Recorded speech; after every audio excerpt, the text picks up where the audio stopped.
dalam program pelatihan dan sertifikasi bagi sumber daya manusia industri perubitan sapi rakyat dengan tema peran program dan kebijakan pemerintah dalam mendorong peternak milenial, saya nyatakan dibuka dengan resmi. Sekian, terima kasih. Wabillahi taufiq hidayah. Wassalamualaikum warahmatullahi wabarakatuh. Waalaikumsalam warahmatullahi wabarakatuh.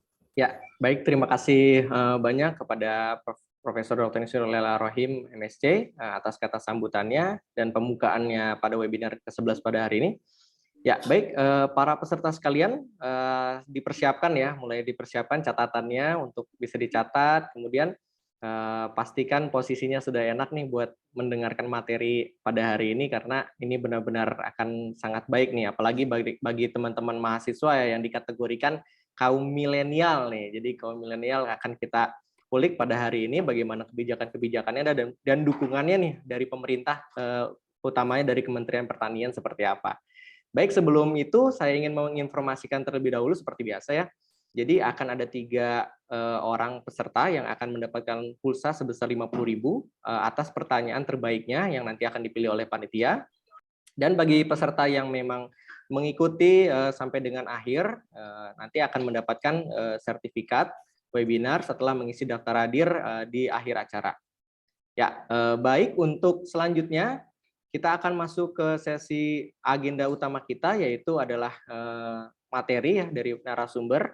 Oleh karena itu akan dipimpin langsung oleh moderator kita, Ibu Dr. Insinyur Agustina Abdullah, SPT MSI, IPM ASEAN Eng. Beliau ini merupakan tim matching fund Unhas dan Kaprodi D4 Agribisnis Peternakan Fakultas Peternakan Universitas Hasanuddin. Gimana Bu, sehat Bu? Alhamdulillah, Mas Fatur. Segar sekali hari ini ya Bu. Iya. Alhamdulillah. Oke, baik. Karena itu saya persilakan kepada Bu Agustina. Terima kasih. Baik, terima kasih ya Mas Fatur, luar biasa MC-nya. Ya, Bismillahirrahmanirrahim. Assalamualaikum warahmatullahi wabarakatuh. Waalaikumsalam warahmatullahi wabarakatuh. Senang sekali ya kita bisa bertemu kembali di udara di online ini yang series yang ke-11 kalinya ya.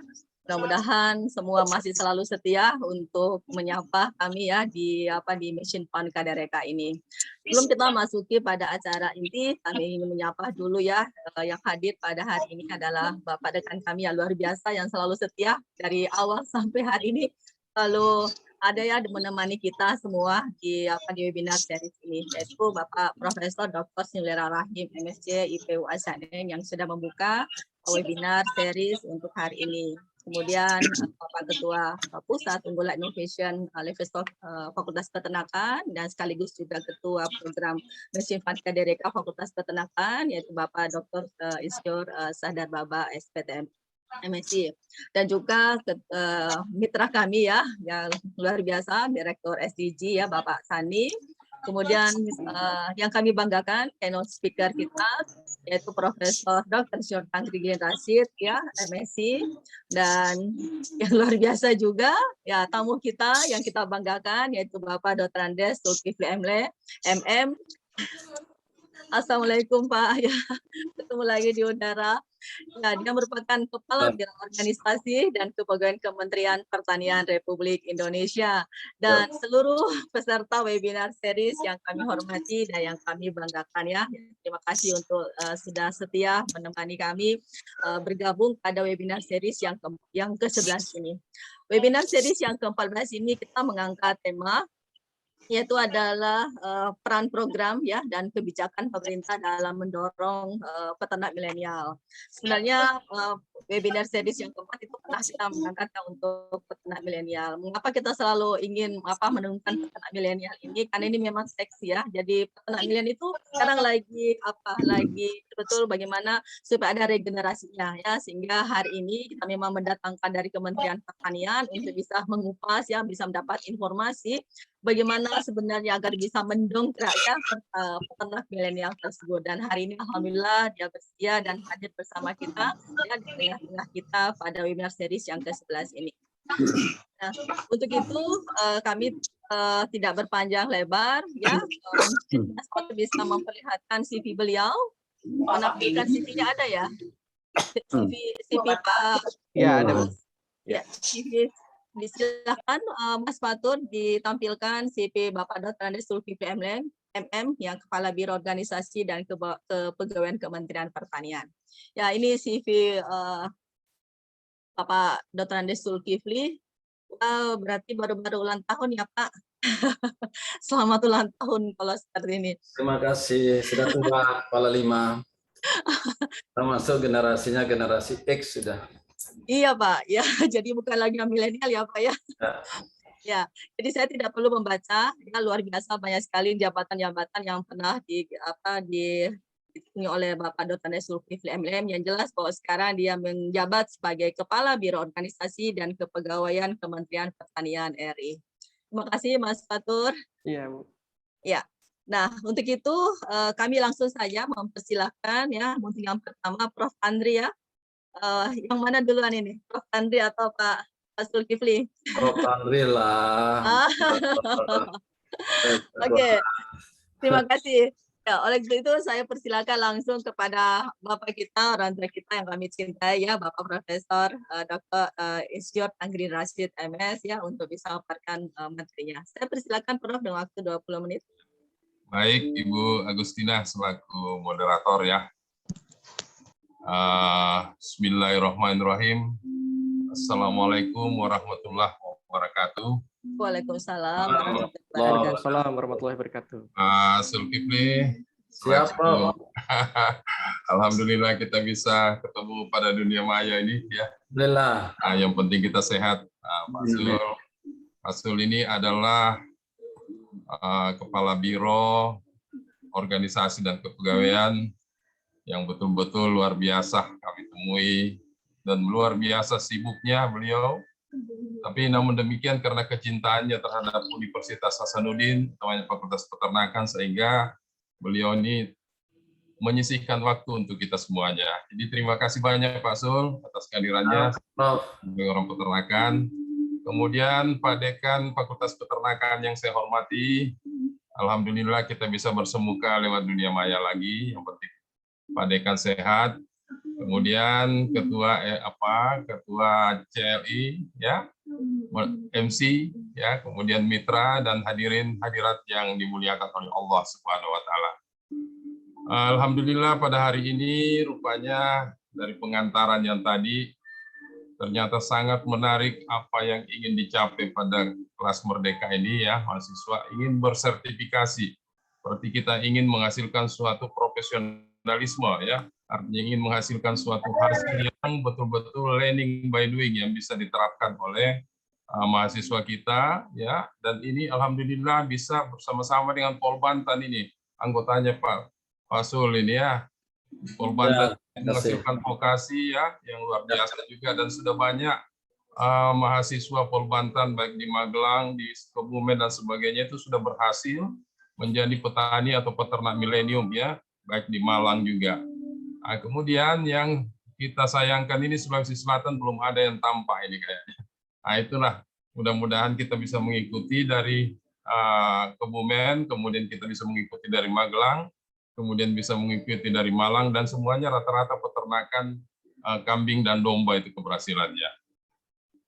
Pada hari ini kebetulan saya ditugaskan untuk memberikan materi, ya saya singkat aja karena 20 menit ya. Saya langsung aja Ibu Ina. Oke, itu judulnya adalah pemberdayaan peternak milenial sebagai pilar perekonomian desa. Jadi kalau kita berbicara pemberdayaan berarti kita mendorong ya anak-anak muda ini bagaimana sebagai regenerasi daripada peternak yang lama. Jadi peternak milenial ini lahirnya itu dari tahun 1980-an hingga saat ini. Inilah yang sangat-sangat perlu kita dorong mereka ya. Dan kalau kita melihat pada dasarnya Oke. Pada dasarnya pemberdayaan peternak milenial ini kita harus selalu memperkuat ilmu teknis budidayanya, ya, termasuk yang disampaikan tadi. Nah, itu ilmu budidayanya, merogoh sapi, ya, kemudian bagaimana, pokoknya yang berkaitan dengan peternakan. Tetapi jangan lupa manajemen ini sangat penting, ya. Kemudian jaringan ini juga sangat penting. Kemudian pada pasca panen dan pemasaran sangat penting. Jadi seorang peternak itu atau peternak milenial itu harus mengetahui dari hulu hingga hilir, ya. Nah, kemudian tentunya bagaimana caranya? Ya inilah melalui kelas belajar ini kita melalui pelatihan, ya, workshop, ya, magang ke tempat yang sukses. Mudah-mudahan ini sudah dilakukan oleh mahasiswa kita, barangkali bisa magang di tempat-tempat yang sukses, ya, termasuk di Subang, ya. Itu peternakan sapi sudah berhasil. Itu hasil didikannya juga Pak Sul itu di sana, itu di Subang itu, ya, Balai Besar di sana. Kemudian di Baturaden juga, ya, sudah hasil didikannya Pak Sul juga Kementerian Pertanian. Banyak sekali di Jawa yang perlu kita bisa lihat. Kemudian yang sangat-sangat penting, walaupun kita profesionalis, ya, yang sangat penting karena apa? Biasanya kita gugur di dalam keberhasilan itu karena nilai-nilai luhur kemanusiaan itu yang kita tidak miliki. Nilai-nilai luhur kemanusiaan inilah yang sangat penting, di mana keikhlasan sangat dibutuhkan, kejujuran sangat dibutuhkan, kemudian kepercayaan sangat dibutuhkan, tanggung jawab sangat dibutuhkan, keterbukaan sangat dibutuhkan, kemudian keadilan sangat dibutuhkan. Apalah artinya semuanya ini kalau nilai-nilai luhur ini tidak dipegang oleh mahasiswa, ya, oleh mahasiswa kita. Kemudian yang berikutnya, kelembagaannya harus diperkuat di lapangan. Artinya kelembagaan ini bisa menjadi berbentuk entitas ekonomi desa, berbentuk entitas peternak milenial, ya. Nah, ini apabila ini dibentuk, maka dia bisa membuat semacam bargaining power, ya. Posisi tawarnya itu cukup tinggi. Nah, tapi ini karena saya 20 menit, saya tidak akan bahas terlalu jauh, ya. Yang lebih penting itu dari Pak Sul nantinya luar biasa kita akan dengar nanti sebentar. Kemudian kita lakukan pendampingan hingga dapat mandiri. Alhamdulillah sekarang ini kelas Merdeka ini, ya, nah ini kita sudah melakukan pendampingan sehingga hasilnya insya Allah akan profesional dan mempunyai sertifikasi, dibuktikan oleh sertifikasi. Kemudian lanjut daripada itu, ini dasar hukumnya saja, ya, daripada pemberdayaan peternak milenial ini, ya, dia termasuk ke dalam cipta kerja dan sebagainya. Nah, kemudian lanjut daripada itu, permasalahan yang kami lihat berdasarkan hasil identifikasi lapangan, kenapa perlu kita berdayakan peternak milenial ini? Karena kita melihat bahwa sumber dayanya belum termanfaatkan secara optimal. Alhamdulillah, Fakultas Peternakan bisa melihat ini, ya. Dan ini kita menghasilkan tenaga-tenaga profesional nanti. Kemudian peternak milenial desa belum berdaya secara optimal. Nah, ini banyak karena tingkat pendidikan formal maupun non formalnya sangat rendah. Kemudian sehingga apa akibatnya? Mengelola aset, mengelola secara profesional itu belum sepenuhnya tercapai. Kemudian belum terdapat model pengelolaan sumber daya desa oleh peternak milenial, ya. Nah, kemudian tenaga peternak milenial juga belum profesional di desa yang saya cerita ini. Alhamdulillah, Fakultas Peternakan bisa melihat semuanya ini, ya. Kemudian menggerakkan ekonomi individu dan bersama masih lemah. Di sana masih sifatnya individu ke individu. Kemudian kelembagaan peternak milenial belum kuat, baik modalnya, kerjasamanya, jaringan pemasarannya, menentukan ikonnya, kepemilikan teknologi masih lemah. Terkecuali ada beberapa di Jawa. Tapi ini minta maaf, saya banyak berbicara di Sulawesi Selatan ini sangat sedih karena saya keliling dan saya ingin maju Sulawesi Selatan ini, ya. Kemudian keterlibatan OPD ini minta maaf Pak Sul, ya, keterlibatan OPD ini masih sangat terbatas, utamanya di Pemda, ya. Saya kebetulan di sana dulu jadi Kepala Badan Koordinasi Penyuluhan Pertanian, Perikanan, Kehutanan, itu masih kena kolesterol Pak, namanya koordinasi lemah ego sektoral, ya. Nah, jadi ini penyebabnya. Jadi barangkali nanti Pak Sul yang akan menjelaskan lebih jauh. Nah, kemudian masyarakat bergerak sendiri-sendiri, individu sifatnya. Kemudian sehingga apa akibatnya? Tidak punya bargaining power. Nah, saya percepat saja barangkali. Inilah yang barangkali peran peternak milenial dalam perbaikan ekonomi pedesaan yang kami harapkan.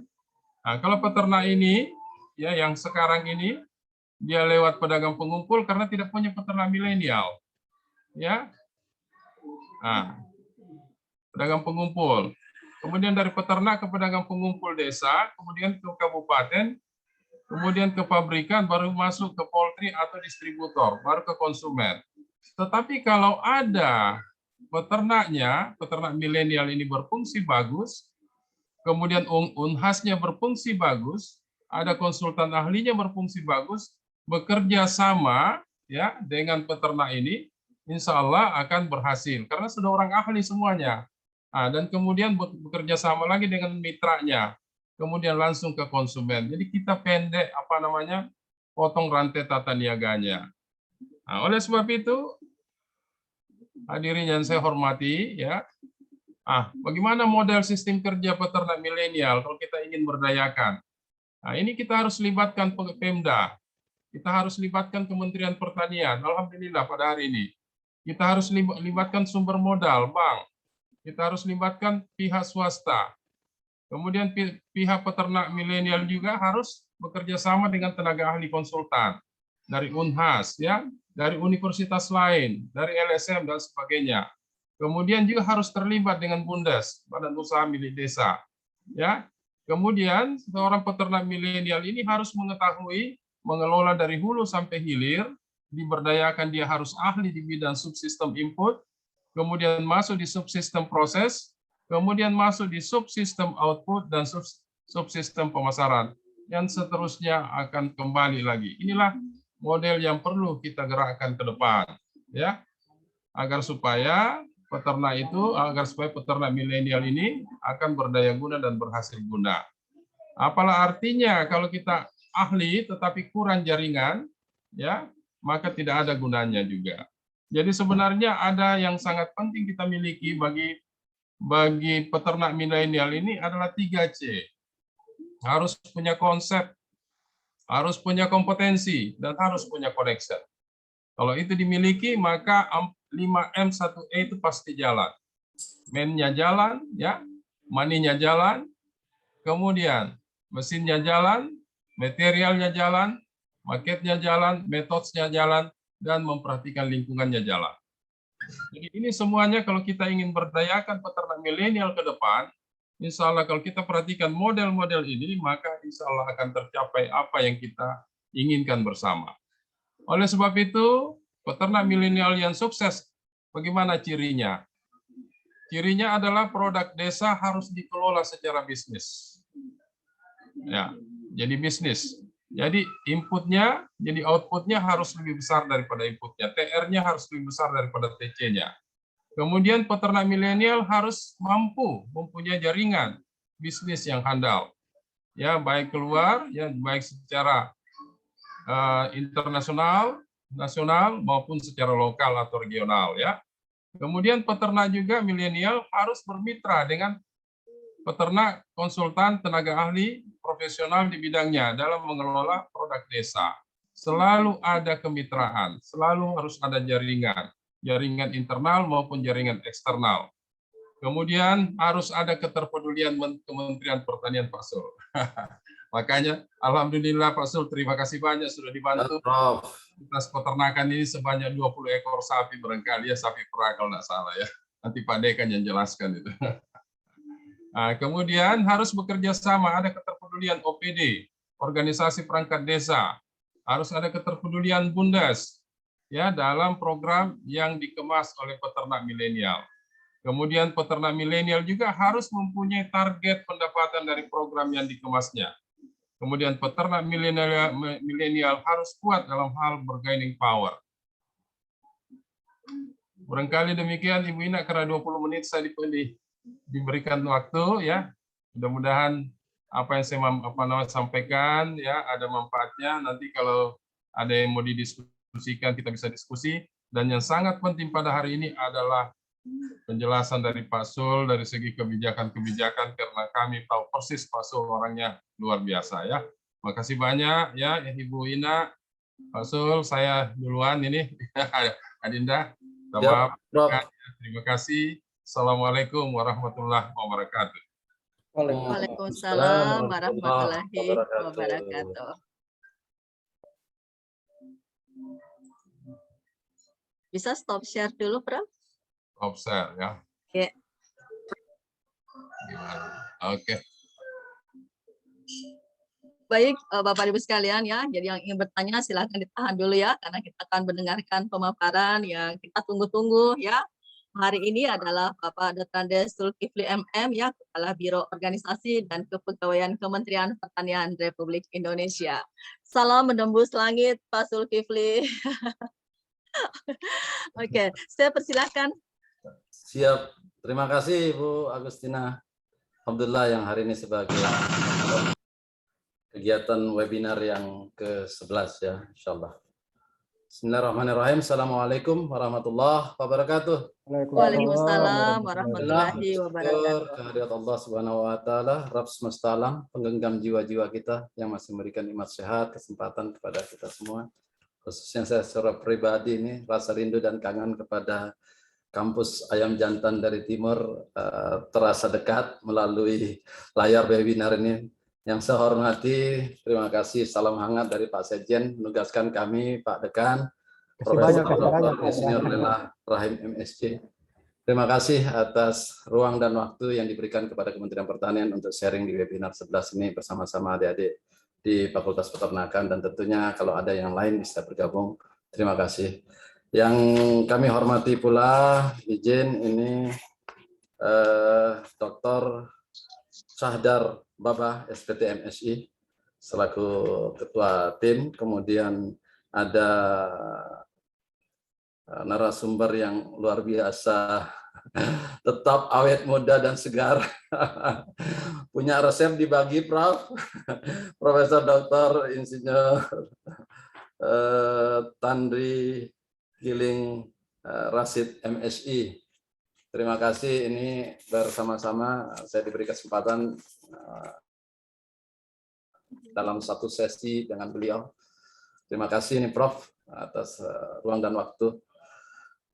MC tadi, terima kasih, anak muda, milenial banget, gagah, ganteng, luar biasa. Tadi moderatornya sudah menyebutkan itu perwakilan milenial ya, Pak Mas Fatur Rahman Putra lah, jangan dipanggil Pak lah ya. Baik, seluruh peserta yang tanpa mengurangi rasa hormat saya tidak bisa sebutkan satu persatu. Kalau rangkaian webinarnya tadi kalau nggak salah tangkap yang ke-12 nanti terakhir ya, ini yang sudah ke-11. Ya Pak. Sudah mendekati, itu satu lusin ya kalau 12. Kalau catatan kecil saya dari paparannya Prof. Tandri Giling ya, ada kata pemberdayaan itu mendorong, tapi yang saya senang tadi ada nilai-nilai luhur. Di belakang saya ini kayaknya pas kalau sedikit saya proses investasi dan sosialisasinya. Masya Allah. Core value, tadi beliau Pak ambil, sayang kalau kita nggak punya nilai-nilai luhur. Kami sekarang ASN, Prof, kita semua harus bergabung menjadi satu core value, yaitu berakhlak. Ya, izin sekaligus sosialisasi. Apa itu berakhlak? Bernya itu berorientasi pelayanan, A-nya itu akuntabel, K-nya kompeten, H-nya harmonis, L-nya loyal, A-nya adaptif, dan K-nya kolaboratif. Ya, dengan branding kita bangga melayani bangsa. Luar biasa, Masya Allah. Jadi saya start dari situ. Izin slide-nya boleh dibantu share atau harus sendiri nih? Bisa dibantu Mas Fatur?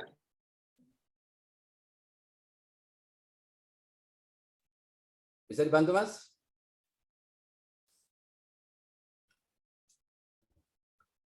Oke, kita sambil menunggu Mas Fatur. Tadi beliau perwakilan generasi Z, bisa juga karena usianya saya nggak tahu persis, tapi kita masukkan generasi milenial 24 ke atas. Ya. Ini sudah nampak Pak.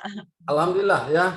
Jadi izin mudah-mudahan ini view-nya view Kementerian Pertanian Bapak Ibu ya. Jadi yang kangen dengan kantor kami, ini gambar kantor Kementerian Pertanian. Peran generasi milenial dalam pembangunan peternakan berkelanjutan mudah-mudahan bisa dipenuhi harapannya. Kita nanti waktunya mudah-mudahan tidak lewat, tapi kalaupun lewat mohon izin sedikit kami harus mengulas beberapa slide yang agak krusial nanti. Lanjut, bagaimana komposisi penduduk kita yang dipetakan di 2020. Lanjut, untuk kita mengetahui demografi penduduk kita yang memperoleh bonus demografi. Ya, seperti ini. Kalau tadi kita lihat wajah ganteng masuk pada usia, kalau beliau masih di bawah 24 masuk generasi Z itu tadi, Mas Fatur Rahman. Tapi harusnya milenial lah, ya 24 sampai 39 tahun dengan warna merah. Yang Prof kira-kira masuk, Prof Tandri masuk generasi yang mana nih, Prof? Masuk baby boomer ya, sudah ya. Oke, kita fokus pada warna merah karena milenial. Jadi luar biasa, pas banget pakaiannya moderator kita, Bu Agustina Abdullah, menggambarkan milenial banget ya. Ada 69,38 juta jiwa, luar biasa besar sekali ya. Ini yang dibilang bonus demografi. Bagaimana kita lihat arahan Presiden terkait sektor pertanian ya. Udah nggak apa-apa, karena batas waktu juga. Saya ngikut, nggak apa-apa, lanjut. Sudah lanjut tadi, nggak apa-apa. Slide berikutnya. Ya, oke. Kita harus memahami konteks arahan dari Bapak Presiden untuk sektor pertanian. Ada 3 arahan besar ya. Terkait pertama off-farm, petani perlu keluar dari on-farm menuju off-farm dengan memberikan nilai tambah, terus ada KUR ya, atan besar-besaran kepada KUR, kredit usaha rakyat ya. Para petani memerlukan skema pembiayaan dan pendampingan yang intensif untuk masuk ke sisi off farm setelah panen. Kembali dulu izin, terlalu cepat ya. Oke, mudah-mudahan nanti saya bisa sesuaikan waktunya. Kemudian korporasi petani yang ketiga, mendorong lebih kuat kepada pelaku usaha mikro dengan bentuk kelompok-kelompok bersama menjadi korporasi besar. Dan sekarang sudah kita mengarah ke sana. Lanjut. Kita akan lihat arah RPJMN 2005 sampai 2025. Saya langsung lompat ke RPJMN keempat, yaitu 2020 sampai 2024. Ada 3 kunci di situ perekonomian kita, keunggulan kompetitif wilayah, tangkap yang tadi bonus demografi yang begitu besar, sekitar 9 lebih juta tadi itu bisa juga menjadi bumerang yang bisa membuat bangsa kita menjadi bangsa yang, mohon maaf, bagaimana RPJMN 4 ya, yaitu mewujudkan masyarakat Indonesia yang mandiri, maju.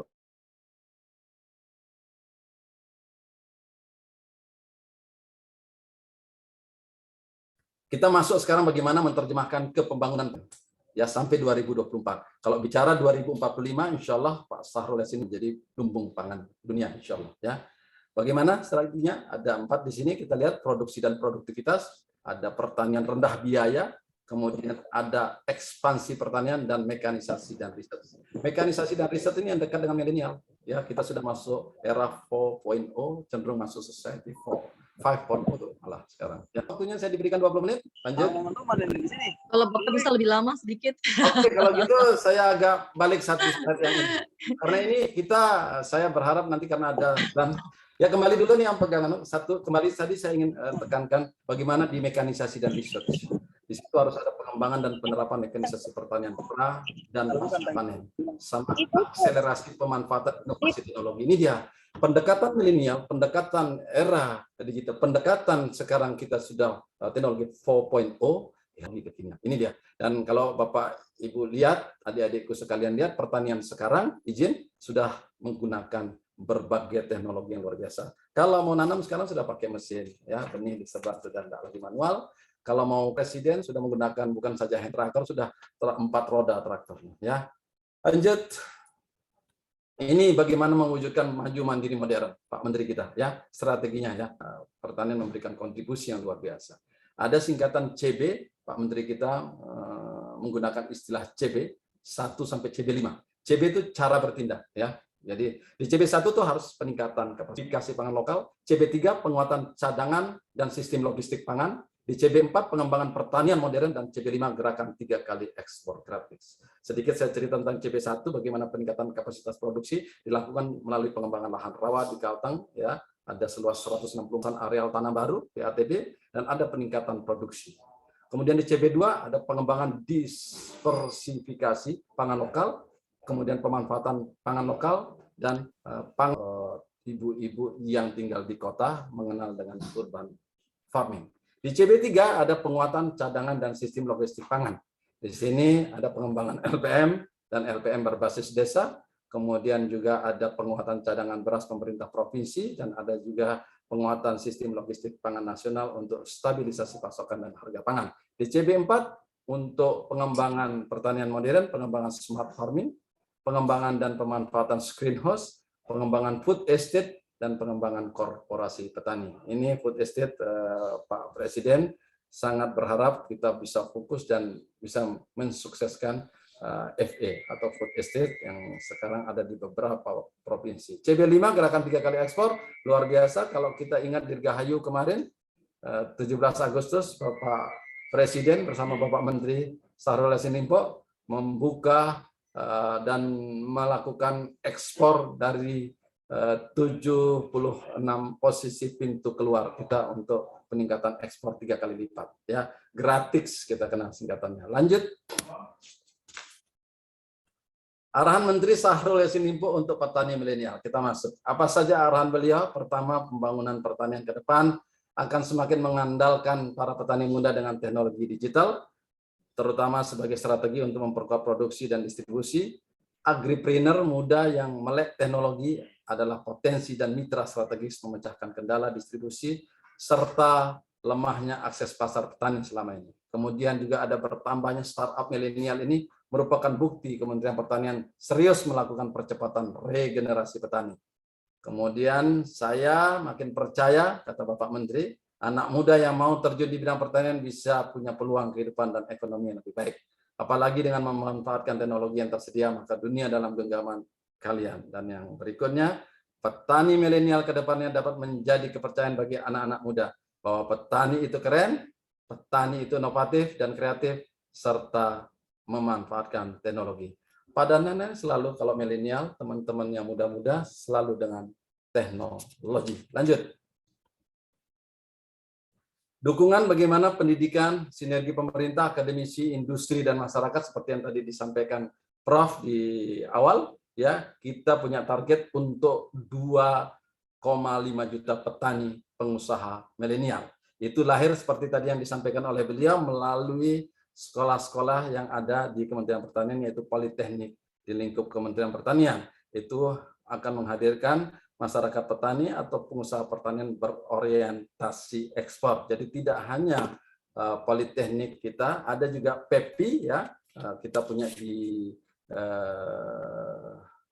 Serpong. Kalau PEPI yang 6 politeknik itu ada di Medan, Bogor, di Yongma, Malang, Goa, dan Manokwari.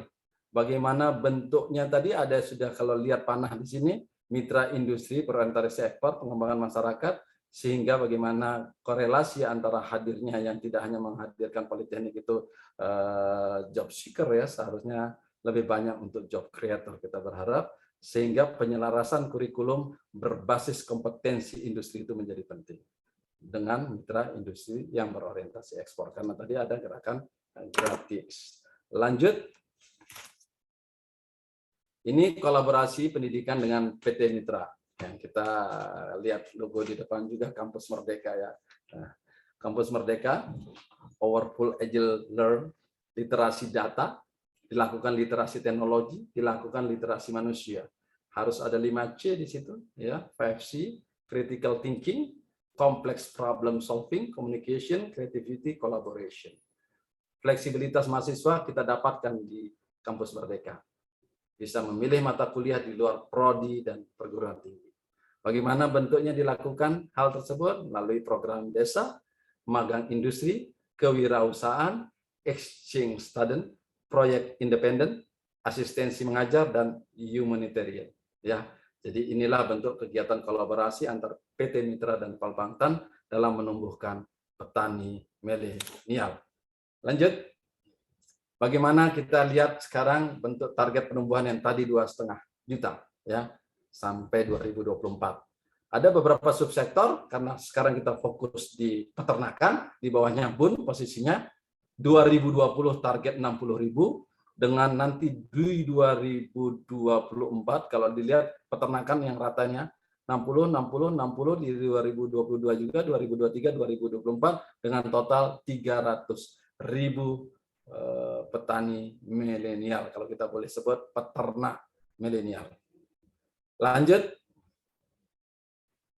bagaimana petani milenial mendukung program utama Kementerian Pertanian? Ada penguatan Kostra Tani. Nah ini dia posisinya sekarang, tempat kalau istilahnya Bapak Menteri selalu bilang tempat seluruh kegiatan para petani dan siapapun untuk bertemu bicara pertanian itu di BPP yang menjadi Kostra Tani.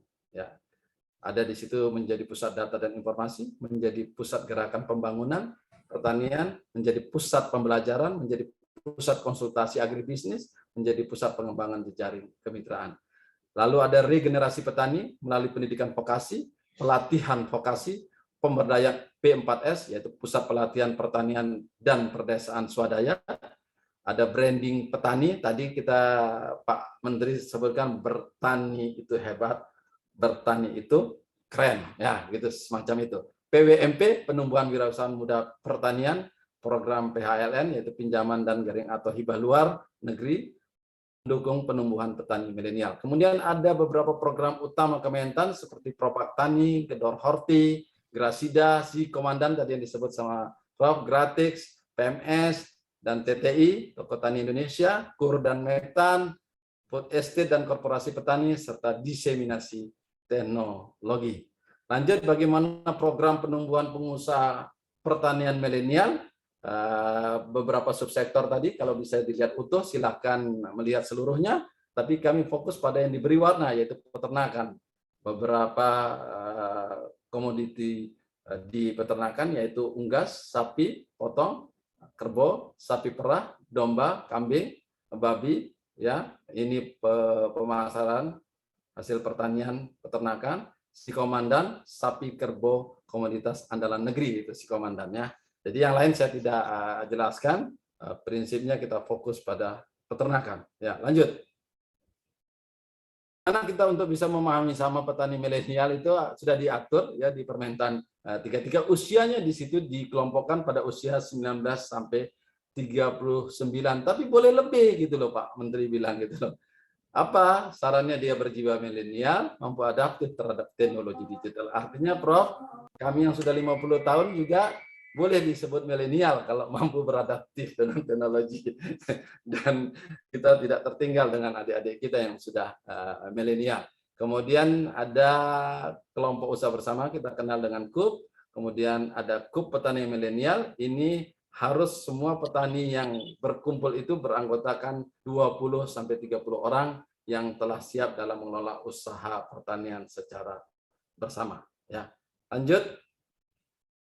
Bagaimana transformasi kelembagaan petani menjadi kelembagaan ekonomi petani? Ini kita berharap kalau ini bisa berlangsung dengan baik, mudah-mudahan pertanian maju, mandiri, modern, dan petani kita sejahtera akan kita lihat tidak terlalu lama lagi. Ya, bagaimana bentuk kelembagaan petani sebelumnya? Ya, di sisi kiri kelembagaan ekonomi petani dengan model pendekatan yang lebih berstruktur organisasi yang kompleks, ya, jejaring usaha, mitra bisnis, dan unit usaha. Itu bergeraknya kalau kita lihat dari yang di tengah, ya, itu dia dari kelompok tani. Kemudian membesar menjadi Gapoktan, gabungan kelompok tani. Kemudian ada di tengah proses organisasinya itu ada transformasi manajemen dengan mekanisme tadi, kelompok usaha bersama, dan insya Allah menuju yang lebih besar yaitu koperasi.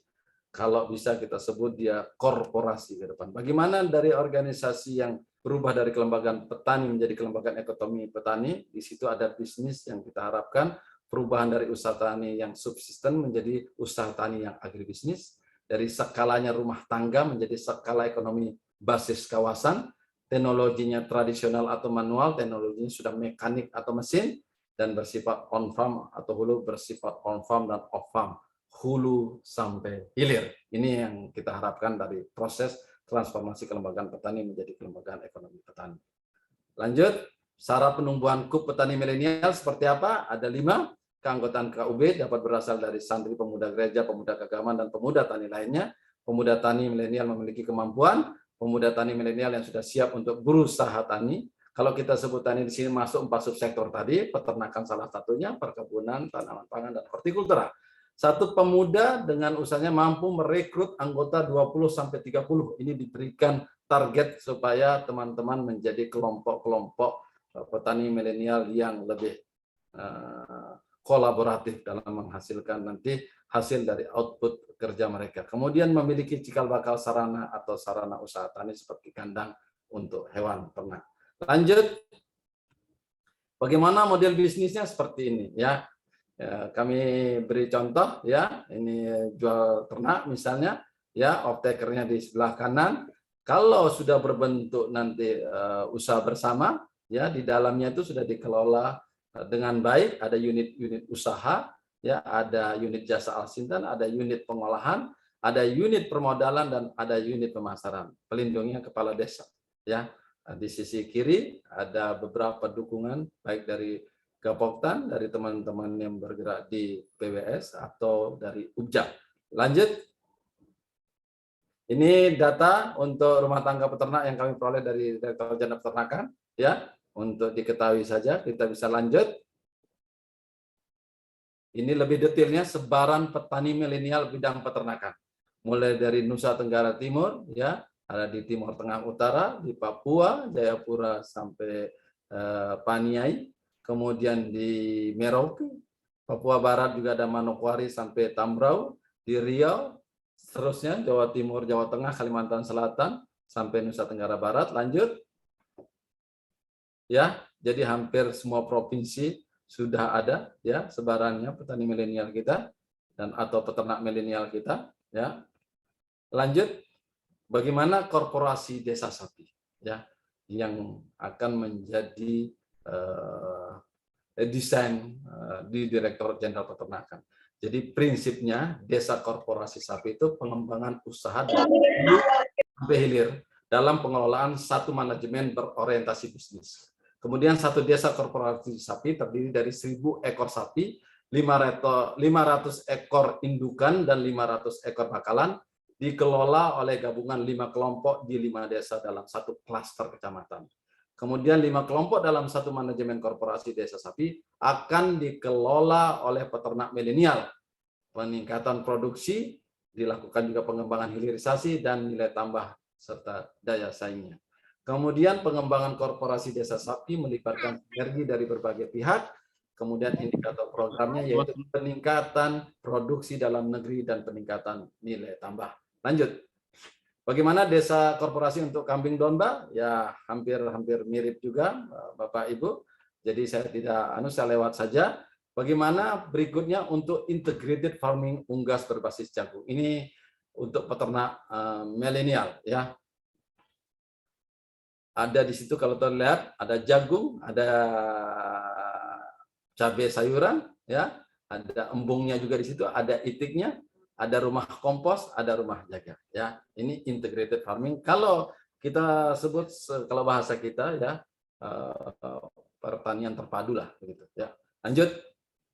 Bagaimana untuk pengembangan kompetensi SDM di bidang peternakan? Nah, posisi di tahun 2020 ini bentuknya. Jenis pengembangan kompetensinya pertama 1-7 ya, di layar kita bisa lihat. Yang pertama pelatihan tematik peternakan bagi petugas, bentuknya bisa pakan, limbah, pengendalian penyakit. Kemudian pelatihan tematik peternakan bagi non-aparatur, pelatihan vokasi, juru sembelih halal, juleha, kalau bisa kita sebut itu, juleha itu wanita cantik, tapi kalau di sini juru sembelih halal, operator perunggasan, pengolahan daging, pengolahan susu, operator kandang ayam petelur. Kemudian pelatihan bagi non-operatur, pelatihan asisten teknis reproduksi bagi petugas, pelatihan bagi non-operator, dan pelatihan teknis bagi petugas. Berikut untuk pengembangan kompetensi SDM bidang peternakan di tahun 2021. Ya.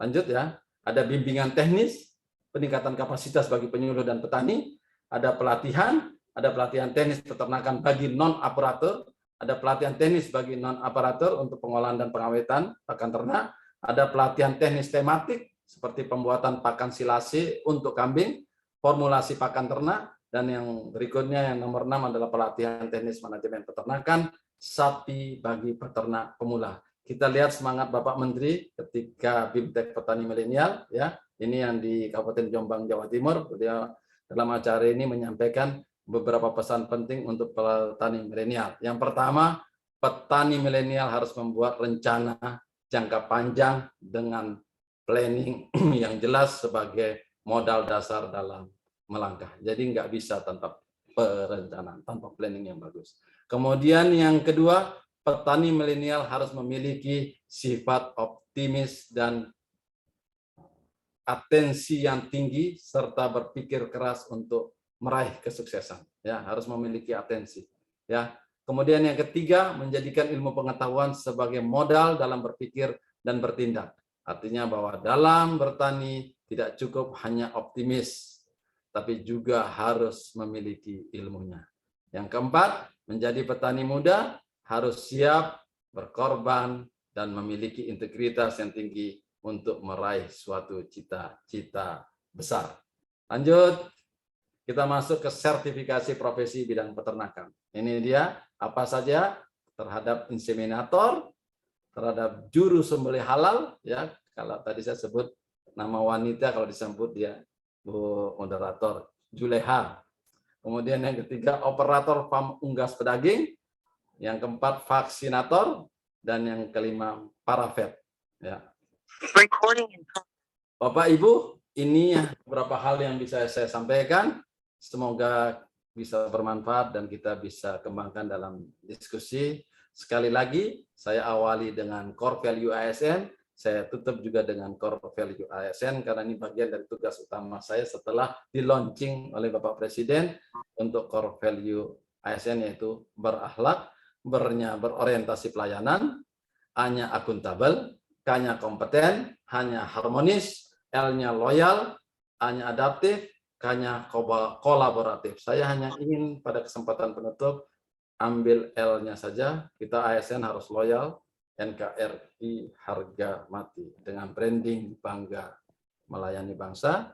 Terima kasih atas waktunya untuk pertanian maju, mandiri, modern. 2045 kita menjadi lumbung pangan dunia. Terima kasih. Wassalamualaikum warahmatullahi wabarakatuh. Waalaikumsalam warahmatullahi wabarakatuh. Luar biasa ya pemaparan dari narasumber kita ya. Walaupun bukan milenial, tapi saya melihat masih milenial ya karena semangatnya. Ya. Baik, tadi sudah banyak sekali yang dikupas ya bagaimana program-program pemerintah untuk mendongkrak daripada peternak milenial. Namun saya sangat tertarik yang salah satunya adalah tentang pendidikan vokasi dan pelatihan vokasi. Saya hanya ingin menyampaikan kepada Pak Zulkifli ya bahwa Fakultas Peternakan juga baru memiliki vokasi yang mungkin nanti bisa berkolaborasi atau ada tentang kegiatan-kegiatan yang bisa dikolaborasikan dengan Fakultas Peternakan Pak Zulkifli. Baik, saya rasa tadi sudah banyak yang dijelaskan baik tentang program-program mulai dari humanitarian, kemudian baik dari pengembangan pertanian modern dan lain sebagainya. Dan sekarang kita akan masuki pada sesi tanya jawab. Untuk itu supaya lebih interaktif ya, saya mungkin yang ingin tanya silakan langsung raise hand saja. Ada yang raise hand, tolong dibantu. Oke, silakan Sriyanti. Ya, yang pertama saya persilakan kepada Sriyanti, silakan. Iya, terima kasih banyak Ibu. Sebelumnya mohon maaf Ibu karena tidak bisa mengaktifkan kamera karena jaringan juga kurang bagus di sini, Bu. Oke. Baik, untuk pertanyaannya, sebelumnya Assalamualaikum warahmatullahi wabarakatuh. Assalamualaikum warahmatullahi wabarakatuh. Yanti, di daerah mana Maki ini? Kebetulan saya aslinya orang Bima, Pak, NTB. Bojo tahu, Pak. Bojo, Prof. Iya. Saya bisa beradaptasi dengan banyak orang. Silakan Maki. Dia Dombojo ini. Mau bahasa Bima atau mau bahasa Makassar? Bahasa Bima atau bahasa Indonesia? Mengerti bahasa Bima, Pak? Lo aja nonton. Silakan Sriyanti. Mohon maaf nih Bu Agustin. Iya Pak, ada apa-apa. Baik, saya atas nama Sriyanti dari Unhas angkatan 2019. izin bertanya pada Bapak Tandri Giling mengenai saluran pemasaran yang kebanyakan yang dilihat oleh saya itu saluran pemasarannya itu panjang, di mana kalau misalnya saluran pemasarannya panjang, maka yang dirugikan itu yang pertama itu peternak, di mana para pengumpul pasti akan menawarkan harga yang murah. Begitupun kalau misalnya margin pemasarannya itu panjang, otomatis maka sampai pada konsumennya pun harga dagingnya itu mahal, Pak. Jadi yang itu yang saya tanyakan pada Bapak Tandri Giling. Yang kedua, kebetulan saya juga ada pertanyaan pada Bapak Zulkifli, yakni bagaimana menurut Bapak dengan adanya penetapan kenaikan harga jagung, kalau misalnya dilihat dari sisi petani pasti akan sangat menguntungkan. Tetapi beda lagi ceritanya kalau misalnya dilihat dari sisi peternak, yang dimana kalau misalnya harga pakannya naik, otomatis peternaknya yang diberatkan. Mungkin hanya itu yang bisa saya tanyakan, Pak. Terima kasih untuk waktunya. Oke, terima kasih ya untuk Srianti, ya luar biasa pertanyaannya kepada kedua pemateri kita. Untuk itu saya langsung persilahkan kepada mungkin yang pertama kepada Prof. Andi dulu untuk bisa menjawab pertanyaan daripada Srianti. Silakan, Prof. Terima kasih banyak Ibu Agustina, luar biasa ini anak saya ini, Srianti ya. Jadi rupanya ketemu satu kampung Pak ya. Masuk di Siko gitu ya. Amina bilang. Nah, jadi Srianti memang itulah yang saya dalam konsep ini kita harapkan peternak milenial ini tumbuh ya. Kemudian peternak milenial ini tumbuh dan menjadi suatu kelembagaan yang kuat, entitas yang kuat. Sehingga dengan kuatnya entitas ini, kelembagaan ini, maka dia bisa menjadi corporation ya, sebagaimana grand design-nya pertanian ya. Saya tahu persis grand design-nya pertanian dari hulu sampai hilir. Kalau ini kuat, peternak milenialnya ini bisa memasarkan sampai kemana. Jadi ke internasional seperti yang diterangkan oleh Pak Sul tadi, itu luar biasa ya. Jadi pasarnya bisa ke internasional, bisa ke nasional, bisa ke regional dan lokal ya. Jadi inilah yang memperpendek rantai tata niaga. Memang semakin panjang rantai tata niaga itu semakin mahal. Tetapi dengan adanya entitas, dengan adanya peternak milenial ini yang ahli-ahli di situ mengelola sampai ke pasca panen ya, sampai ke pemasaran, maka pasarnya bisa jadi pendek. Nah inilah, jadi disitulah sehingga mempunyai namanya bargaining power. Jadi yang kita harapkan bargainingnya ya. Nah, tetapi nanti Pak Sul yang lebih menjawab lebih itu sejalan dengan apa yang diterangkan dari Pak Sul. Tapi harapan saya memang itu diperpendek. Yang tadinya saya kan dilihat di dalam Srianti lihat tadi dalam gambar saya tadi panjang sekali. Tapi ada dengan peternak milenial yang berbentuk lembaga, entitas, maka itu jadi pendek. Ya. Nah, itulah diperlukan keahlian. Inilah gunanya sekolah keahlian yang kita lakukan di UNHAS sekarang. Namanya kelas merdeka ya. Apa namanya ya? Nah, yang sudah jilid 11 sekarang. Nah, barangkali begitu Srianti ya. Makasih itu aja. Assalamualaikum warahmatullahi wabarakatuh. Iya, Pak. Terima kasih atas jawabannya, Pak. Warahmatullahi wabarakatuh. Ya, silakan Pak Sul. Baik, di slide saya tadi kalau sempat dilihat kita sedang mengembangkan model bisnis KUB tadi, itu tergambarkan, itu terpotong, ya bisa terpotong sebenarnya dengan tadi kalau boleh dibantu slide gambar itu langsung kalau dia sudah menjadi KUB, betul tadi Prof bilang dia harusnya bergerak tidak sendiri dari ke petani jadi poktan dulu, kemudian jadi poktan kalau ikutin tadi perubahan kelembagaan ya. Kalau ngikutin perubahan kelembagaan, terus modelnya keluar tadi, model bisnis tadi kan Mbak Srianti ya. Di situ terlihat off-taker sudah hadir di dekat. Dia mau keluar berapapun sudah dari awal dengan harga yang pasti. Mau turun, mau naik, dimanapun kalau sudah ada off-taker. Nah ini ya, dengan manajemen kelembagaan yang bagus seperti ini, kita berharap nanti gitu ya, tidak ada lagi gonjang-ganjing terkait ketika panennya banyak. Ini kalau konsep ini bisa jalan, insya Allah tadi seperti Prof tadi sampaikan, bisa kalau izin sudah memenuhi persyaratan negara tujuan, ya melalui bantuan dari off-taker, mereka bisa ekspor. Ya. Nah yang menarik ini sudah bicara harga nih Prof dan teman-teman Mbak Srianti UNHAS ini. mendikotomi situasi ya. Ini asik nih, masalah klasik yang sering muncul di lapangan, Prof dan teman-teman. Ya kalau sudah bicara jagung, memang izin ini, jagung ini termasuk komoditi tanaman serealia ya, Prof ya. Ini izin ini walaupun bukan tapi boleh berbagi sedikit kalau saya nanti salah dikoreksi, Prof. Dia bisa untuk pakan, tapi dia juga pangan. Nah, ini yang sering ketika jumlah kuota gitu loh ya, atau pembentukan penetapan kebutuhan itu bisa beralih. Ini yang sering harus pengawasannya kuat. Ya, pertanyaannya yang menarik ini, kalau ketika jagung lagi panen begitu kan, dari sisi petani kalau naik harganya beruntung. Tapi buat peternak agak mengganggu terkait dengan nanti karena jadi pakan begitu. Seharusnya disinilah tadi yang kalau proses bisnis ini berjalan, kondisi ini menjadi terkontrol dengan proses pengawasan. Misalnya Badan Ketahanan Pangan sekarang yang nanti akan bertransformasi menjadi Bappenas, Badan Pangan Nasional memiliki peran untuk itu. Kalau kita ambil pengalaman di tahun-tahun sebelumnya bahwa kalau nggak salah itu jumlah kita punya kebutuhan 19,4 juta ton itu terkait dengan untuk kebutuhan industri pakan ya, ketersediaannya untuk petani atau peternak mandiri itu 7,8 juta ton ya kalau data yang saya dapatkan ini, berarti kita masih punya stok untuk kebutuhan pangan.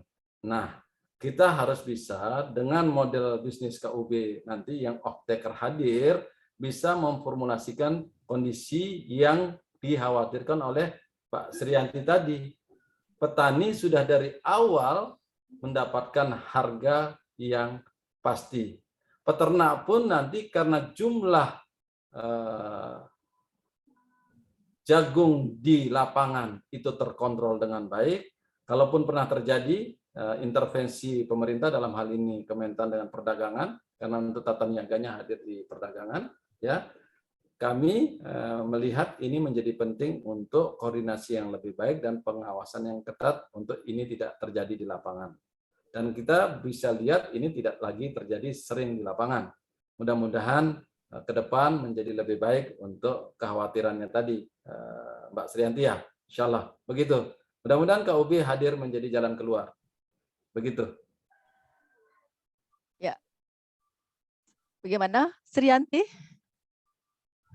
Iya Ibu, terima kasih untuk jawabannya Ibu, Bapak.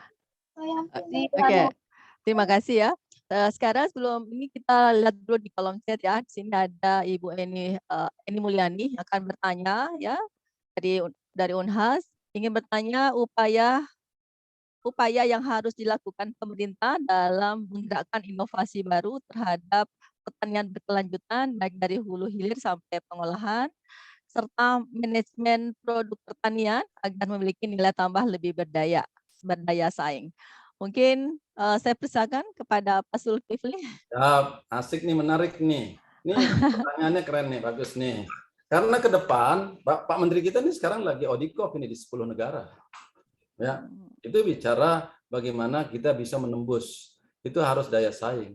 Kalau bicara daya saing harus punya mutu. Tidak hanya mutu, keamanan. Itu satu pasang dua sisi mata uang. Kalau bicara mutu dan keamanan, kalau mau keluar itu harus terpenuhi. Persyaratan negara tujuan. Yang saya senang di sini dari kata beberapa ini menyangkut tetap dengan topik kita, ya. Apa saja fasilitas yang dapat diberikan. Kalau ini untuk milenial tadi ya sempat lihat tabel berwarna biru muda agak putihan itu. Nah, yang 2020 sama 2021.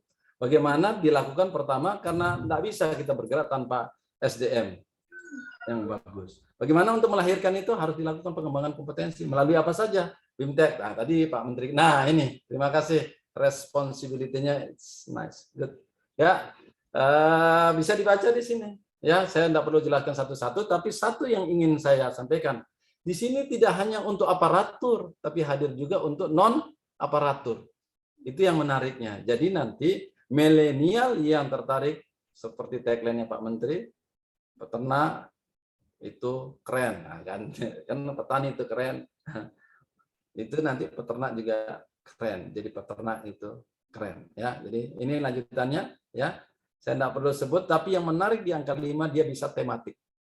Misalnya seperti apa? Pembuatan pakan silase, kemudian ada formulasi pakan ternak. Begitu ya, secara singkat, karena kalau ada pertanyaan berikutnya di bawah ini. Untuk siapa ini? Masih ada apa yang dia ini yang ditanyakan yang dari untuk apa dari Pak Muhammad Fatur Rahman, dia bertanya, izin bertanya, apa saja program pemerintah agar milenial itu bisa tertarik dalam bidang peternakan, Pak Sul? Oke. Di Direktorat Jenderal Peternakan dan Kesehatan Hewan, di samping beberapa direktorat teknisnya, setingkat eselon 2, ada salah satunya Direktorat Pengolahan dan Pemasaran Hasil Pertanian. Ya, itu bicara bagaimana Direktorat Teknis di hulu, dia perkuat di hilir. Tadi yang dengan pertanyaan di atas tadi, nyambung bagaimana menghasilkan produk-produk peternakan yang memiliki daya saing. Kemudian bagaimana perannya juga ini ada aspek manajemen. Tadi hadirlah kelembagaan yang transformasi kelembagaan tadi. Di situ lahir manajemen, sentuhan manajemen. Tapi kami di slide awal ada Kostra Tani ya. Izin kalau ingat, ini yang bertanya siapa? Eni Mulyani. Mbak Eni Mulyani, kalau tadi ingat di tayangan kami itu ada Kostra Tani. Itu kalau Pak Menteri selalu bilang AWR itu ya. Agricultural War Room, Pentagonnya pertanian gitu Pak Prof. Jadi siap tempur untuk membuat pertanian Indonesia maju, mandiri, modern. Di level terendah di BPP, di situ dia. Di situ termasuk juga bagaimana mendidik teman-teman semuanya, petani-petani milenial, peternak-peternak milenial, dari aspek tadi, butuh datanya ada, butuh ilmunya ada, butuh akses jaringan ada, insya Allah, butuh untuk, mohon maaf kalau terkait dengan bahan-bahan bacaan, akan didapatkan juga di sana referensi, ya, semuanya hadir di BPP, Balai Penyuluhan Pertanian. Di situ semua subsektor ada, ya, tidak hanya pertanian dalam artian sempit, tapi seluruhnya luas, masuk tanaman pangan, hortikultura, perkebunan, dan peternakan. Disitulah hadir model manajemen yang ingin disentuh dari hulu sampai ke hilir. Begitu Mbak Eni. Ya, baik. Sudah ya Mbak Eni ya. Kita panggil Mbak Eni karena masih milenial ini Pak Sul ya. Iya, betul. Baik, ini masih ada lagi ya. Silakan yang ingin raise hand. Yang ingin bertanya silakan raise hand. Kalau masih ada yang ingin bertanya, ini luar biasa kita datangkan ini Pak Sul ya. Ini banyak sekali tadi Pak Sul sudah menginformasikan kepada kita program-program pemerintah yang nantinya itu bisa mendongkrak daripada milenial kita, yang kita harus sambut ini. Ini ada pertanyaan berikut menarik ya, dari Muhammad Alwi. Iya Pak. Bagaimana kami pelaku milenial? Memang milenial lah ya. Iya Pak. Mas Alwi ya. Deng Alwi mungkin. Ya, ini saya bantu pertanyaannya dari Muhammad Alwi. Ini adalah selaku kaum milenial kontribusi untuk menyukseskan program Kementan ya. Jadi maaf, saya pribadi milenial, kaum milenial saat ini ya berlomba-lomba menjadi PNS. Mungkin ada program yang dapat diakses oleh kaum milenial agar dapat menyukseskan program Kementan itu sendiri, Pak. Ya, terima kasih. Ya. Mas Alwi, Deng Alwi Ki. Ya. Jadi pertama kita ini dunia saya ini sedang proses ini. SKD sudah selesai, sekarang SKB di 14 titik lokasi untuk semua memang betul. Hanya 766 formasi tersedia, pelamarnya 35.000 lebih. Bisa dibayangkan tuh minatnya orang yang menjadi PNS ya. Ya, memang masih cara pandangnya seperti itu, tapi ada jalan keluar. Kita punya kelembagaan tadi vokasi. Tadi dia tidak hanya melahirkan kalau sudah jadi PNS itu job seeker, tapi dia juga harus job creator. Kalau lihat ingat slide saya tadi ya, ada di situ. Nah, sentuhannya bagaimana? Itu kan pilihan. Tapi bagaimana peran pemerintah buat kami-kami yang milenial yang, mohon maaf tadi, tidak masuk pada formasi 766 gitu aja langsung biar konkret nih kan, sisanya tadi sekitar 34.000 lebih nih, kami masih milenial nih, apa yang bisa disentuh. Nah itu tadi, kalau ingat ya tuh, baik kelompok-kelompok anak muda, jadi mohon maaf santri, tadi ada teman-teman anak-anak muda di kampung, ada di gereja, itu bisa memiliki akses untuk berkumpul dalam kelompok-kelompok, akan diberikan model-model yang sesuai dengan wilayah mereka. Ya, kalau dia, ini sekarang kita lagi bicara peternakan, akan diberikan beberapa pelatihan. Lalu mohon maaf, nanti kalau memang itu programnya pemerintah sampai proses output yang keluaran, nanti akan ada dikerjasamakan seperti beberapa di izin mitra tadi di slide kita, ada beberapa mitra yang berkenan langsung memberikan dukungan sarana dan prasarana, baik dari awal di proses on farm, di budidayanya, sampai nanti di off farm. Bagaimana bisa mengetahui itu? Kita punya kelembagaan yang namanya BPPSDEB. Informasinya nanti bisa dilihat di website BPPSNT. Ini kalau slide ini, terima kasih. Sedikit saya singgung tadi, ini penguatan keseratan nih. Di sini kita bisa dapatkan semua tadi yang saya bilang. Jejaring kemitraan juga Bapak Ibu. Jadi jangan sungkan adik-adik milenial, main aja ke BPP. Di desa apapun bisa dapatkan informasi yang sama. Kalau mau ketemu Pak Menteri, adik-adik milenial, hari Jumat, insya Allah kalau Pak Menteri tidak ada agenda yang lain, beliau sapa petani. Ya, jadi seperti itu kedekatan Pak Menteri dengan seluruh petani Indonesia. Ya, demikian Mas Alwi atau Deng Alwi. Wah, luar biasa ya informasinya. Ini untuk kaum milenial, mudah-mudahan ini betul bisa mencerahkan kaum milenial. Ini masih ada lagi pertanyaan, ini Pak Sul ya. Ya. Mohon maaf, ini saya ingin bertanya kepada Pak Zulkifli. Ini saya mengambil studi kasus daerah saya sendiri di Kabupaten Nentrekan, Pak Sul ya. Mudah-mudahan Pak Sul Nentrekan, terutama di Nentrekan Duri ya, di mana bahwa peningkatan subsektor pertanian dari tahun 2019 itu meningkat secara pesat, terutama pada tanaman hortikulturanya, khususnya bawang merah, dan menjadi kekuatan ekonomi utama bagi petani ya.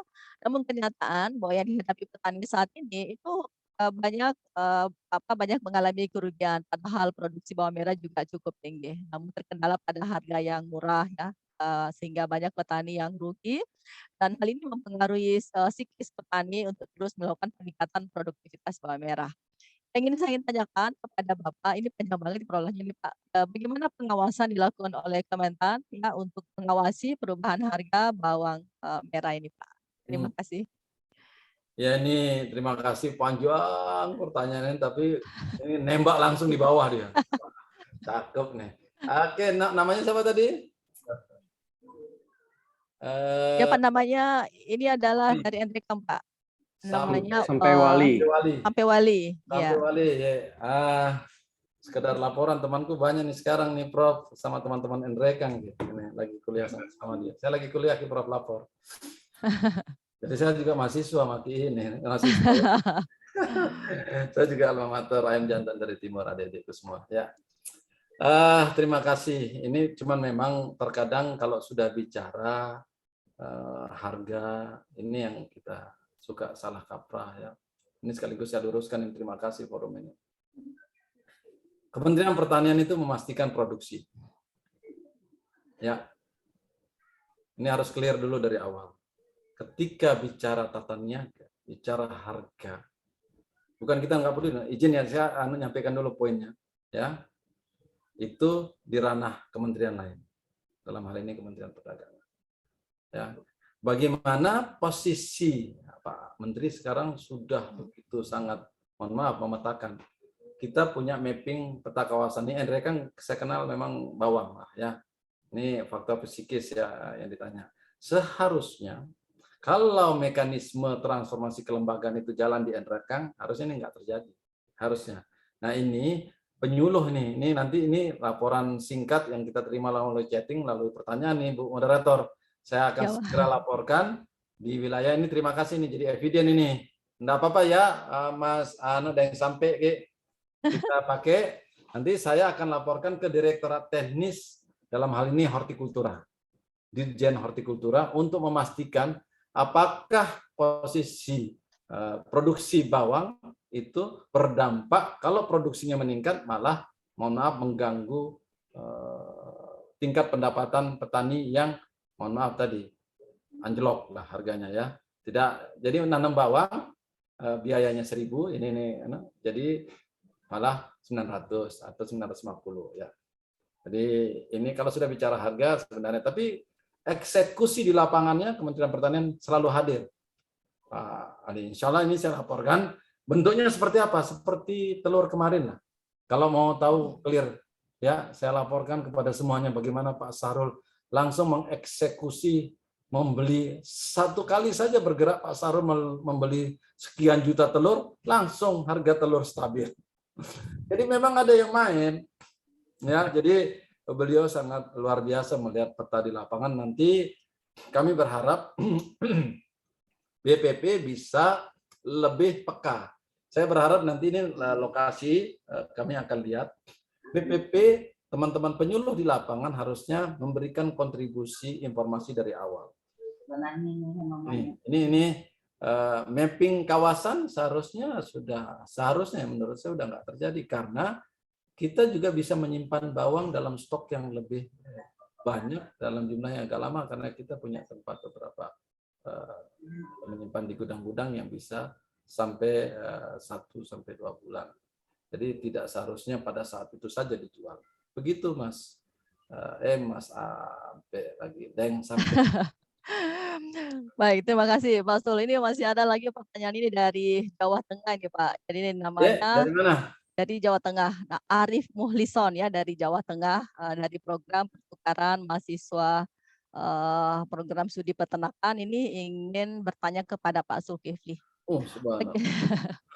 Bagaimana itu sekali-sekali disebut Prof. Ini lagi Pak Sul ini lagi banyak fans ya lagi di sini ya. Banyak fans Pak Sul. Ini adalah pertanyaannya, bagaimana cara menyadarkan masyarakat untuk bisa memahami tentang pertanian milenial, karena mengingat banyak anak muda yang menginginkan kerja di pabrik ya, dan bagaimana langkah-langkah kementerian dalam menstabilkan harga dari petani Pak. Jadi mungkin agak mirip-mirip tadi, tapi ini langkah untuk bisa agar nantinya mendongkrak untuk peternak milenial ini Pak. Terima kasih. Silakan dijawab Pak Sul. Terima kasih Pak Arif dari Jawa Tengah. Piye kabare? Mas Arif? Ape ya. Alhamdulillah. Hai Bapak. Ape ki?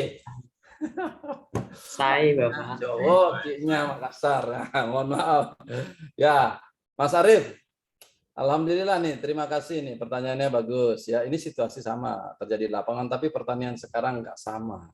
Kita punya duta milenial sekarang, boys, keren. Di semua komoditas, perkebunan punya duta perkebunan, duta milenial perkebunan. Hampir semua subsektor komoditasnya kita sudah punya duta. Ini daya tarik pertama. Kemudian tagline-nya Pak Menteri, kalau Bapak Mas Arif tadi dengar, apa? Bertani itu keren, bertani itu hebat. Mindset, culture set-nya anak-anak muda sudah disentuh mindset-nya. Kemudian bagaimana? Bertani sekarang nggak kotor. Ya, lihat itu sekarang, ikutin beritanya, boleh searching, saya nggak bohong. Hidroponik urban farming kita sukses. Malah kalau ada yang mau penelitian, saya pernah nulis juga sih, saya khawatir kontribusi juga cukup besar itu sebenarnya kalau dihitung dengan baik-baik. Para ibu-ibu yang gara-gara nggak boleh keluar sejak zaman PPKM itu, lalu asik bermain dengan tanaman, dengan komoditi-komoditi pertanian. Ya. Tanam tomat, tanam cabai. Jadi kebutuhan pangan tercukupi sendiri. Itu yang membuat ketahanan pangan menjadi lebih. Ya, bagaimana kalau mindsetnya teman-teman yang tadi mau pabrikan itu dirubah dengan tagline yang tadi culture set yang kita rubah, bahwa pertanian sudah nggak kotor lagi. Kita pertanian itu nggak jadi orang miskin. Pak Menteri selalu bilang, malah insya Allah kalau contoh-contohnya kemarin yang di Bali berhasil menanam vanili ya, hanya dengan luasan yang tidak terlalu, dengan model yang sangat bagus. Kemudian ada beberapa milenial yang sukses dengan sapi ya.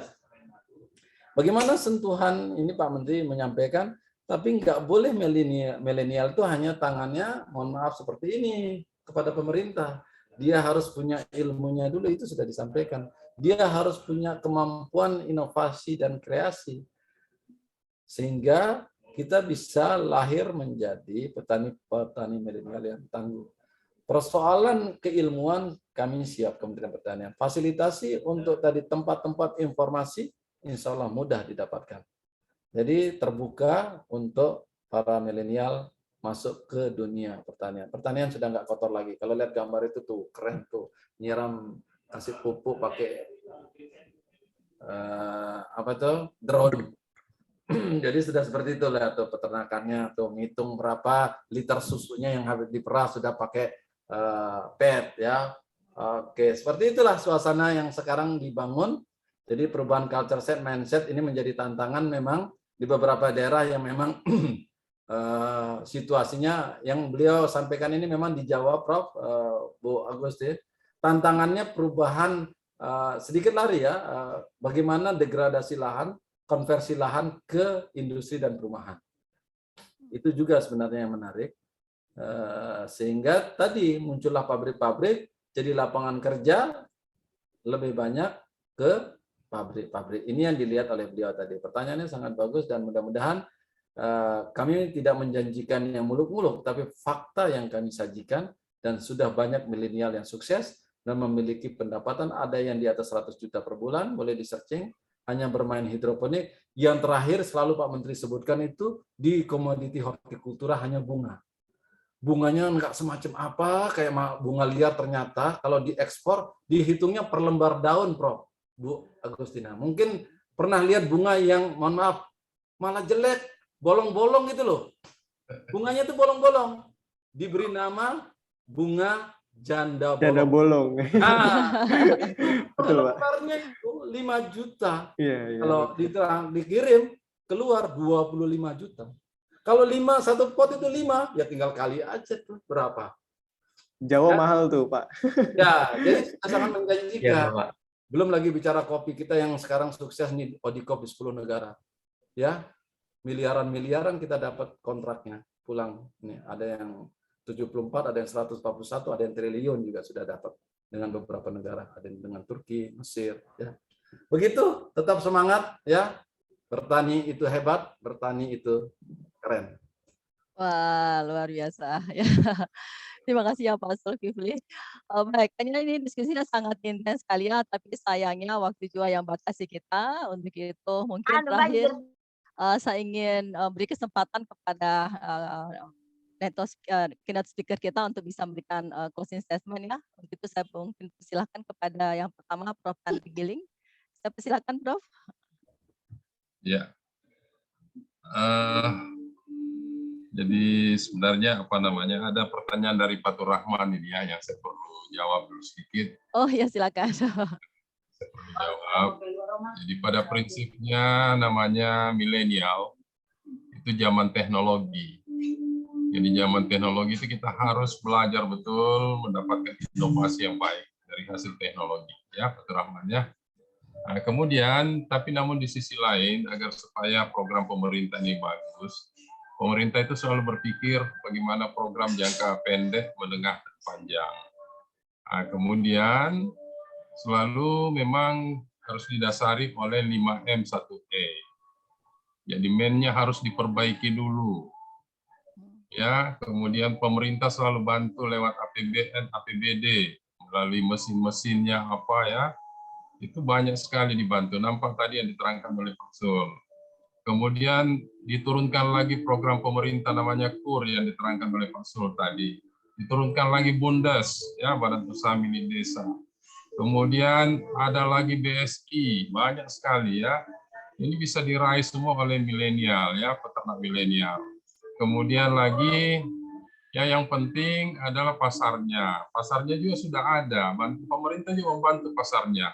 Selalu membuka, itu Pak Sul tadi terangkan sampai di luar negeri pasarnya ada. Hanya kita ini barangkali kurang mendekat ke kementerian berkonsultasi. Pak Menteri terbuka sekali ya. Nah, ya, apalagi ada salamnya itu salam menembus awan Pak Sul. Menembus langit. Menembus langit, Prof. Nah, yang penting tahu metodenya, caranya. Kata Mario Teguh, dia katakan dengan jika Anda ingin menjadi seorang bintang, maka harus tahu caranya. Ya, barangkali begitu. Yang penting money-nya juga cukup, ya sudah ada. Jadi perencanaan yang bagus. Kemudian harus ada target dan realisasi. Jadi cara memikirkan, cara berpikir itu kita harus pakai SMART. Simple, measurable, reliable, applicable, dan timetable. Ya.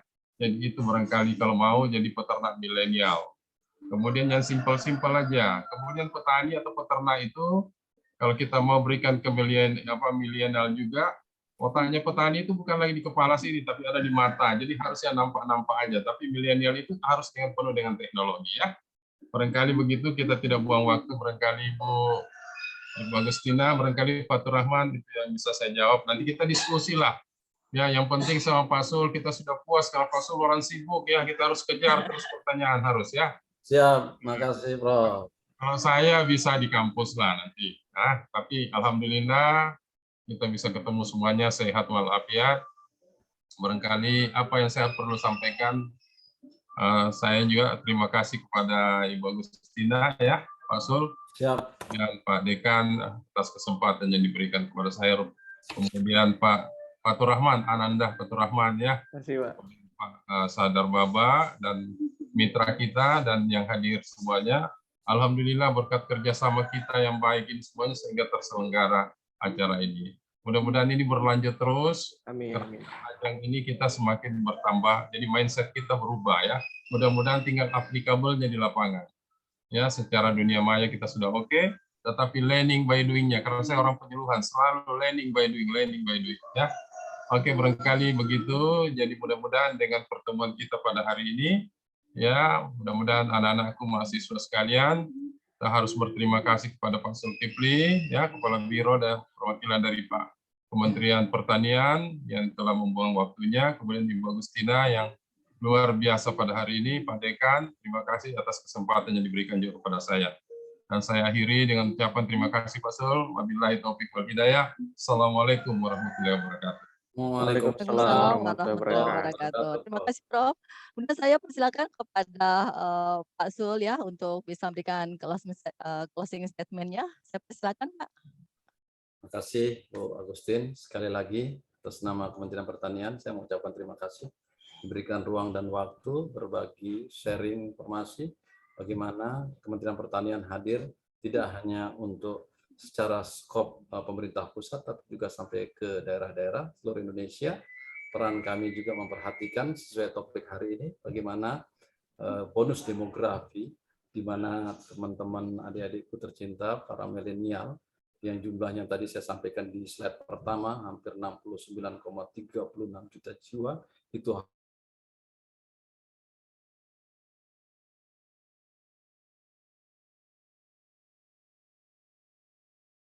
culture set, mindset yang dirubah bahwa bertani itu keren, bertani itu hebat.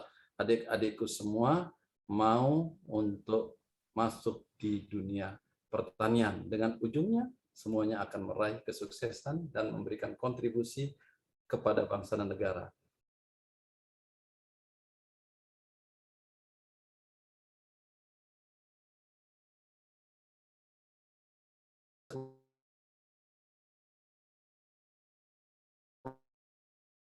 Yang mampu tetap memberikan kontribusi secara nasional, menjadi buffer nasional.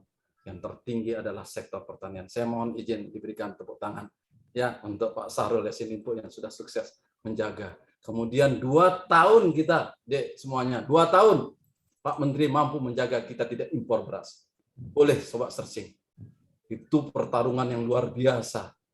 Ya, kami tetap siap dan kehadiran adik-adikku semua tidak harus masuk menjadi PNS. Tadi pertanyaannya menarik itu. Tidak harus.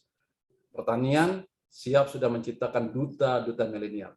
Bergabunglah bersama Kementerian Pertanian untuk menjadi petani milenial yang tangguh untuk Indonesia bisa tumbuh. Terima kasih. Wabillahi taufiq wal hidayah. Assalamualaikum warahmatullahi wabarakatuh. Waalaikumsalam warahmatullahi wabarakatuh. Baik Bapak dan Ibu peserta webinar dan adik-adik mahasiswa yang luar biasa ya, waktu juga yang membatasi kita. Semoga webinar series yang ke-11 ini yang mengusung tema peran program dan kebijakan pemerintah dalam mendorong anak milenial itu dapat bermanfaat dan mensupport ya generasi-generasi muda untuk tertarik di bidang peternakan. Sehingga nantinya kita punya generasi petani, peternak ya yang datang dari generasi Z atau generasi milenial ini.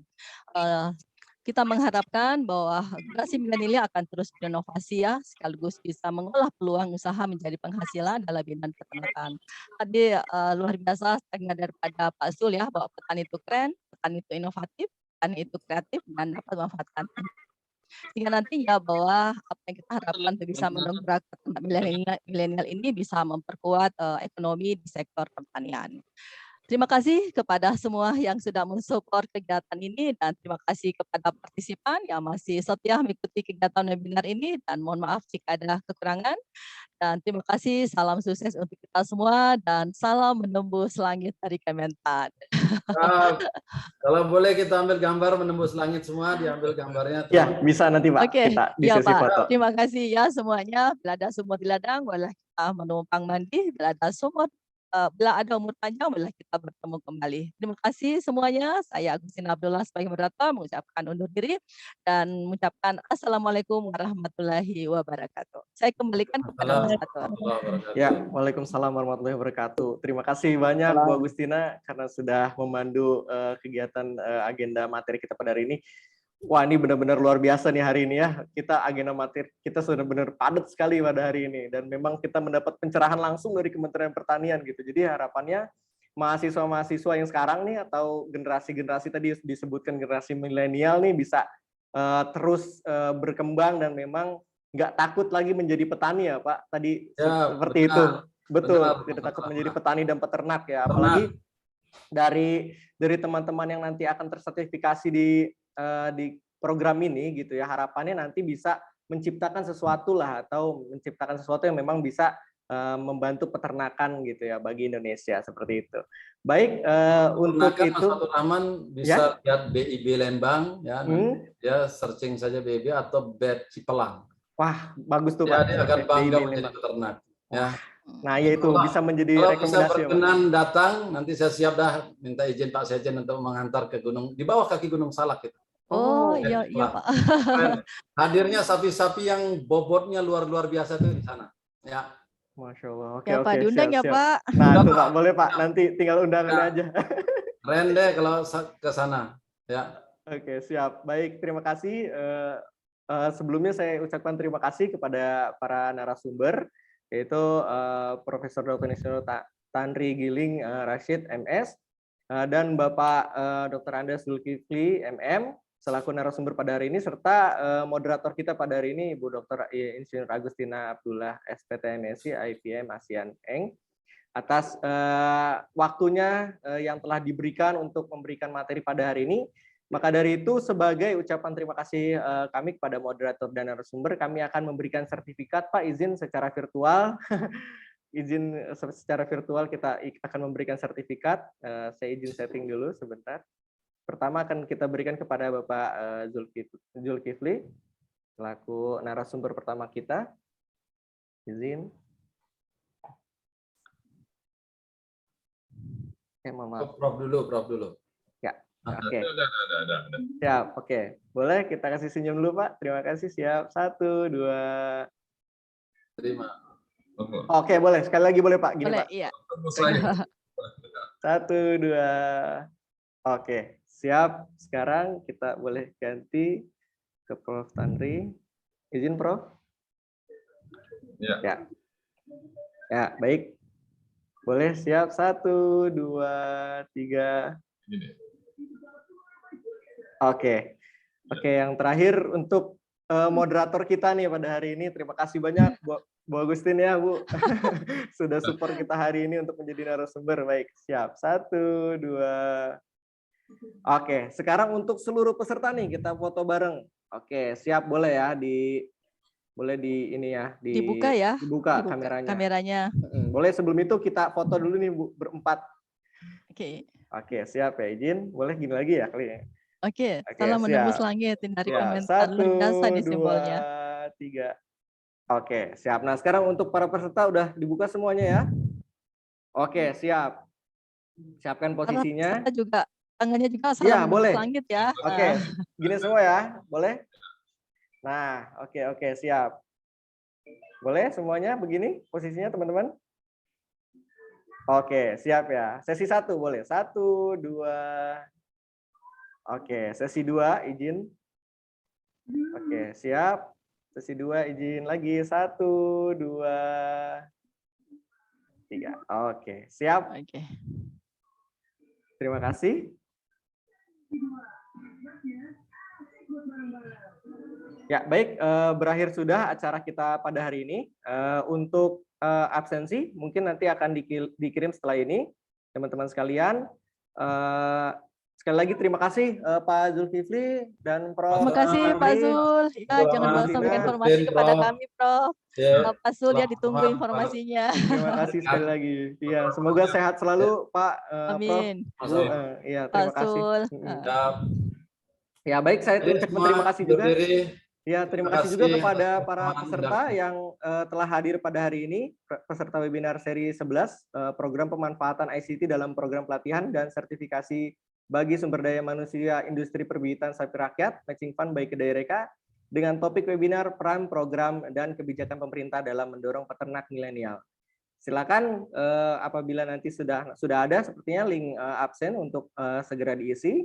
Mohon maaf apabila ada kekurangan atau yang kurang berkenan selama acara ini berlangsung. Semoga kita semua dalam lindungan Tuhan Yang Maha Esa dan senantiasa diberikan kesehatan.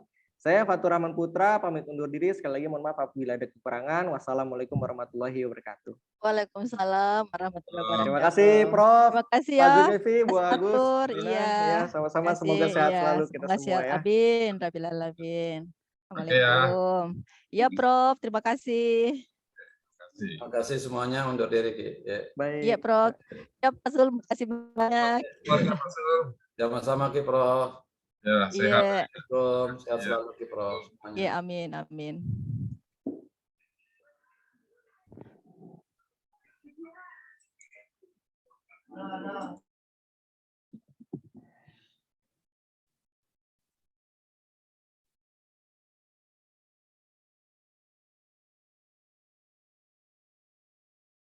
Baik.